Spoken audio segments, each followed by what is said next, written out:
saudari Melvina Husanti, pemilik produk dari Daviena.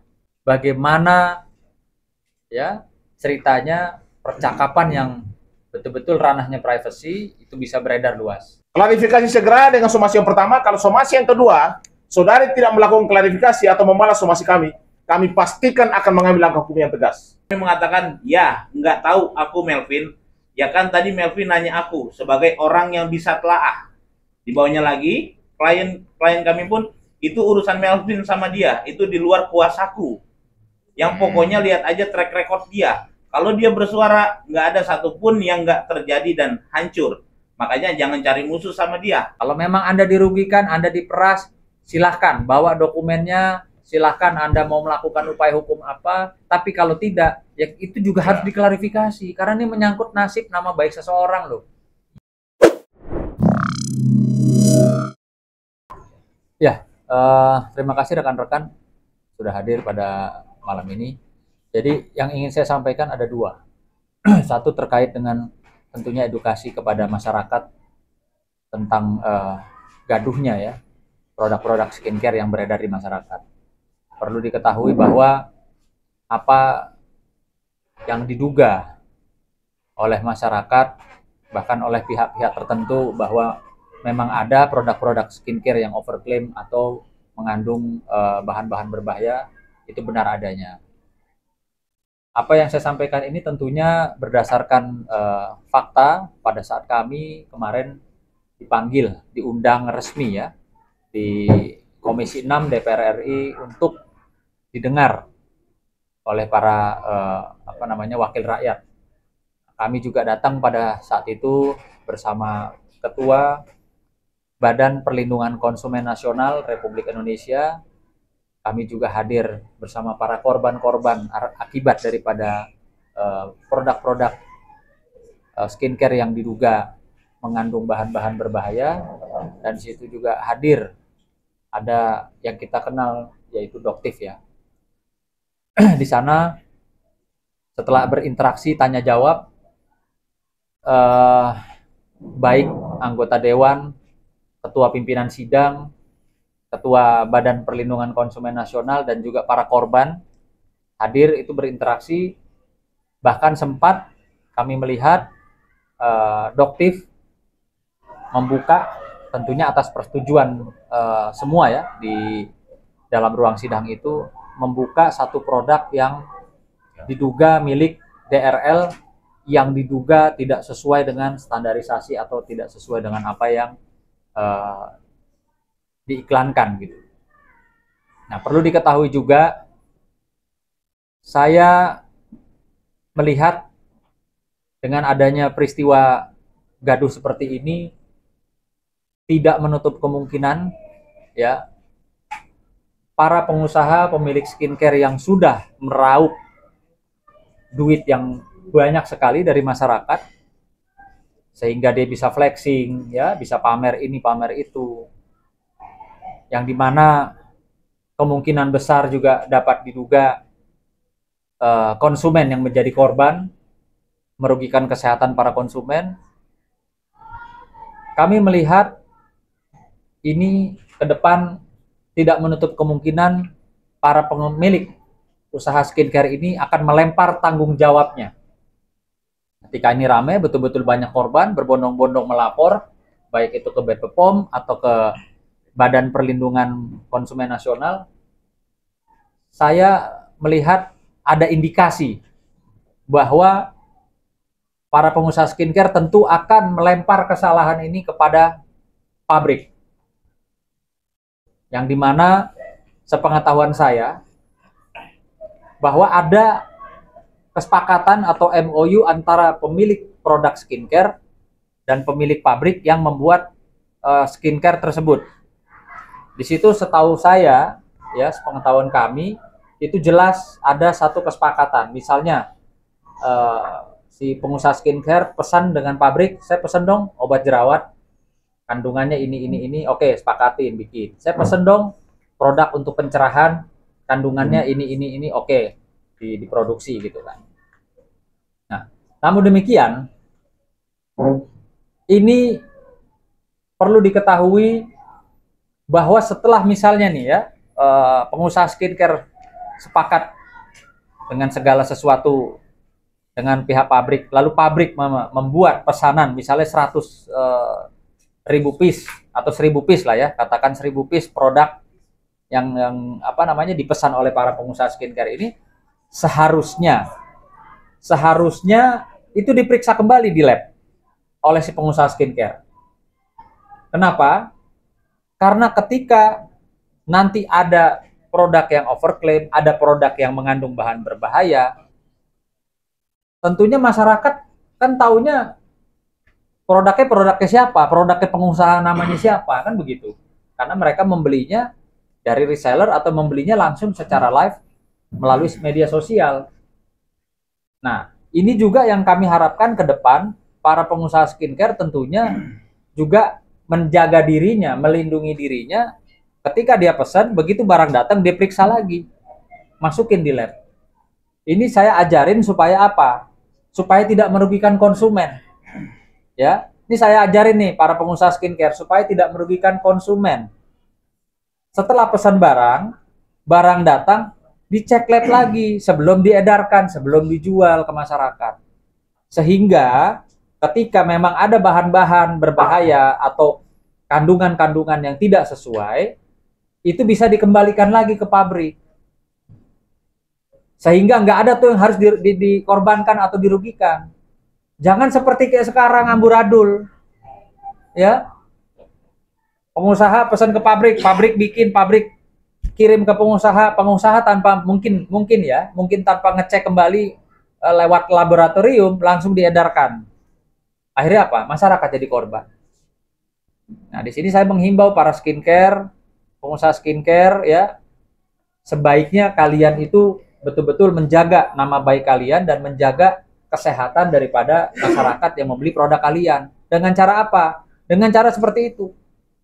Jadi kalian juga ke depan nggak bisa tuh namanya nyalahin pabrik kalau memang pabriknya tidak ini ya memasukkan barang-barang bahan-bahan berbahaya gitu loh.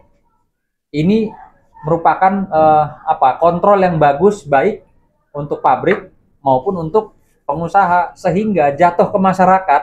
Kita bicara untuk kepentingan masyarakat ya, sehingga pada saat jatuh ke tangan masyarakat, ketika digunakan untuk ibu-ibu wanita Indonesia khususnya, memang tidak ada masalah karena dari pabrik bikin sudah kirim diperiksa di lab, tidak mengandung bahan berbahaya, silahkan dijual. Nah, tapi sekarang kegaduhan ini saya melihat trennya ke depan mungkin saja para pengusaha skincare akan menyalahkan pabrik. Loh, saya kan pesannya di pabrik, ya dikirim barang saya langsung jual, saya nggak tahu tuh kandungannya apa.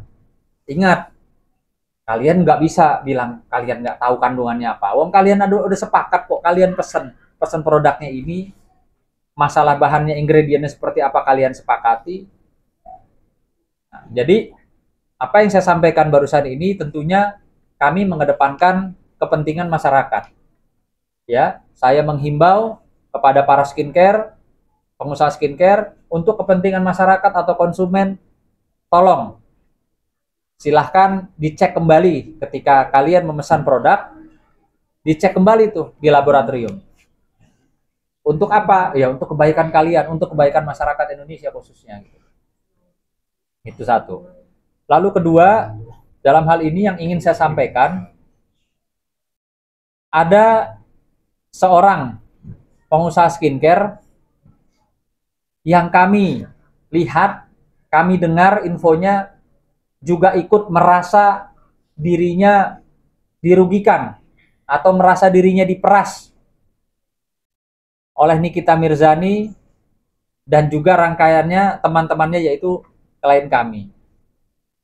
Beredar luas chattingan antara klien kami dengan seorang pengusaha skincare terkenal ini, yang dimana sudah menjadi konsumsi publik pada saat ini. Seolah-olah ada satu peristiwa pidana, pemerasan, seperti yang sedang ramai saat ini. Maka bersama ini kami meminta klarifikasi ya dari saudari ada apa? Kenapa bisa percakapan WhatsApp yang ada di ranah pribadi bisa tersebar luas di media sosial, di media cetak dan elektronik? Untuk itu kami sudah melayangkan somasi kepada pengusaha skincare tersebut, mungkin dengan rekan saya Pak Imam yang akan menyampaikan somasi tersebut. Silakan, Bang. Jadi kami sangat menyayangkan ya yang tadi sudah dibacakan oleh rekan kami Bang Sunan. Kami sangat menyayangkan kenapa komunikasi antara klien kami dengan salah seorang pengusaha skincare tersebut beredar luas dan menjadi konsumsi publik, yang dimana pembicaraan tersebut adalah bersifat pribadi. Yang kami duga bahwa klien kami dituduhkan adalah rangkaian dari suatu peristiwa pemerasan. Padahal jelas di dalam komunikasi tersebut klien kami hanya menyarankan untuk segera diupayakan baik-baik dengan Nikita Mirzani agar produk atau usaha dari salah seorang pengusaha skincare ini baik-baik saja, tidak di review gitu ya. Jadi per tanggal 13 Maret 2025 kami telah melayangkan ke salah seorang pengusaha skincare yang kami duga adalah Saudari Melvina Husanti, pemilik produk dari Daviena, ya, yang dimana somasi kami layangkan ke alamat Saudari Melvina itu di Palembang, yang sudah diterima per tanggal 15 Maret 2025. Jadi sudah sangat jelas, kami sangat sayangkan sekali yang kami duga komunikasi itu disebar oleh Ibu Melvina Husanti, karena itu adalah percakapan pribadi, tidak mungkin disebar oleh orang lain, karena itu WA ya, WA dari klien kami kepada seorang pengusaha tersebut. Jadi kami menduga dan kami yakin bahwa komunikasi tersebut disebarkan oleh Ibu Melvina Husanti.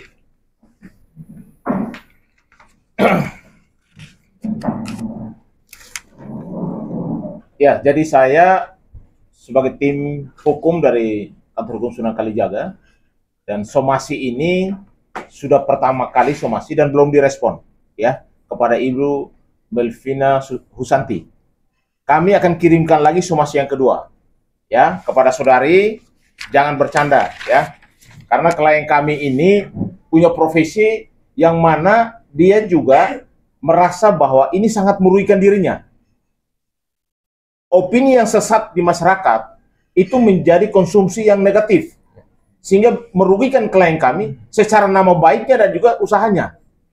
Ya, kepada saudari, ya kami sudah layangkan somasi pertama, dan yang saya sampaikan bahwa di sini ada dugaan ya pelanggaran Undang-Undang ITE pasal 27A.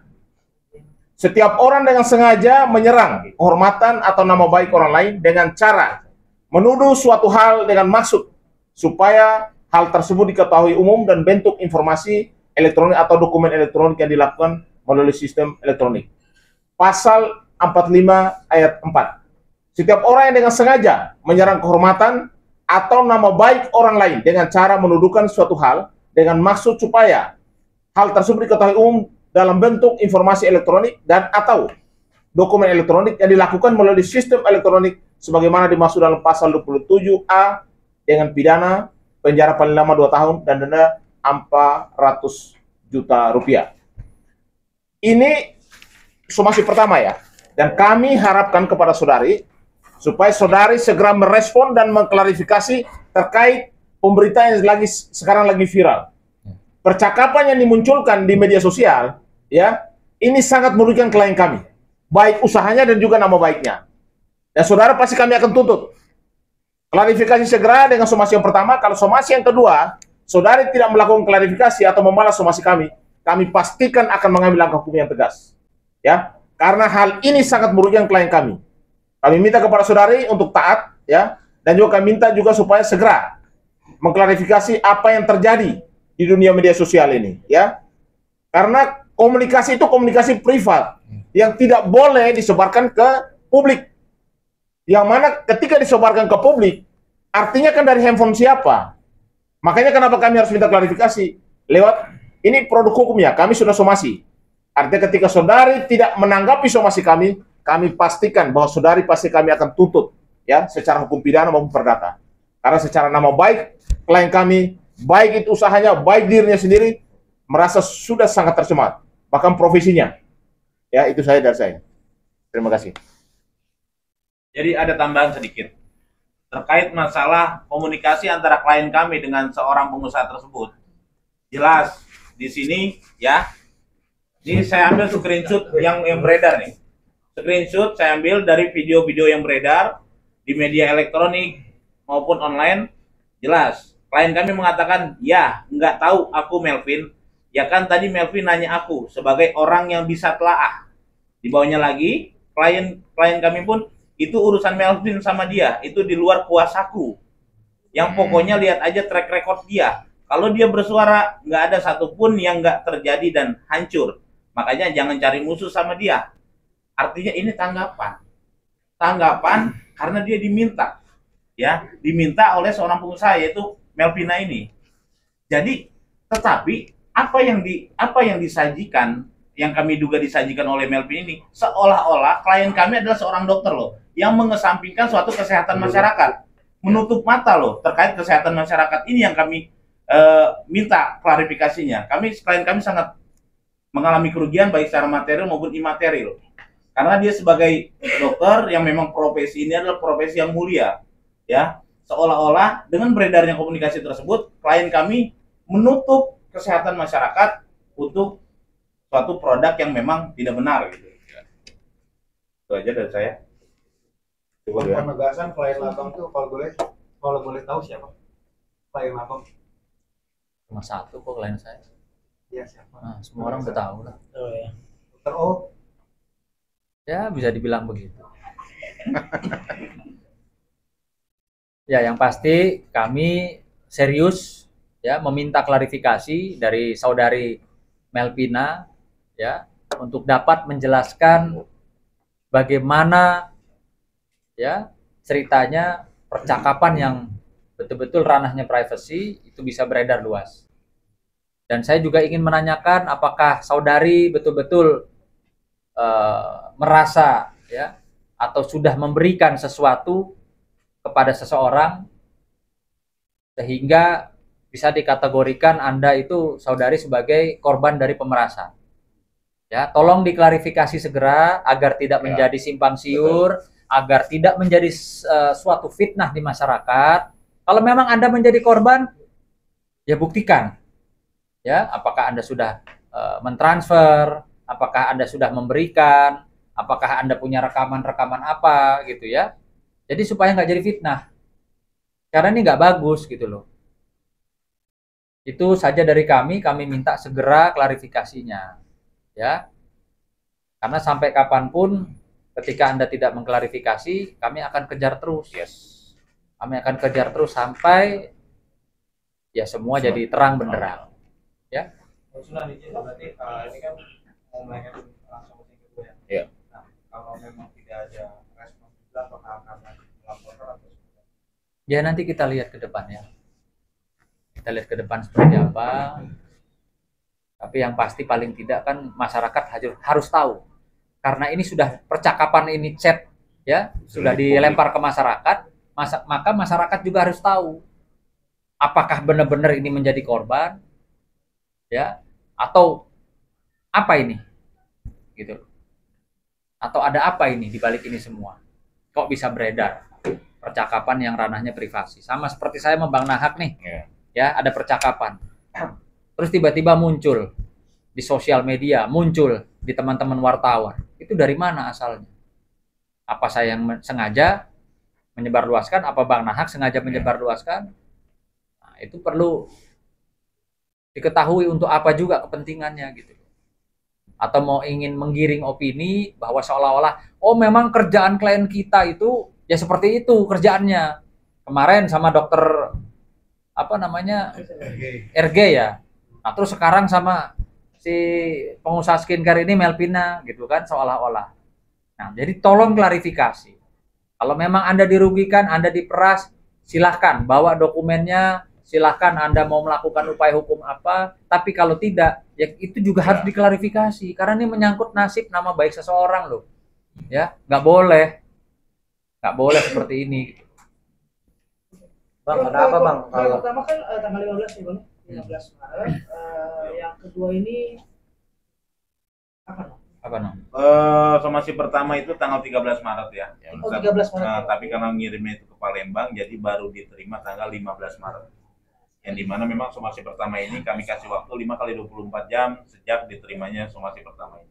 5 kali 24 jam. Ya, tadi 15, 16, 17, 18, 19, 20 tidak ada respon. Kami kirim somasi terakhir, somasi kedua ya, itu menjadi somasi terakhir.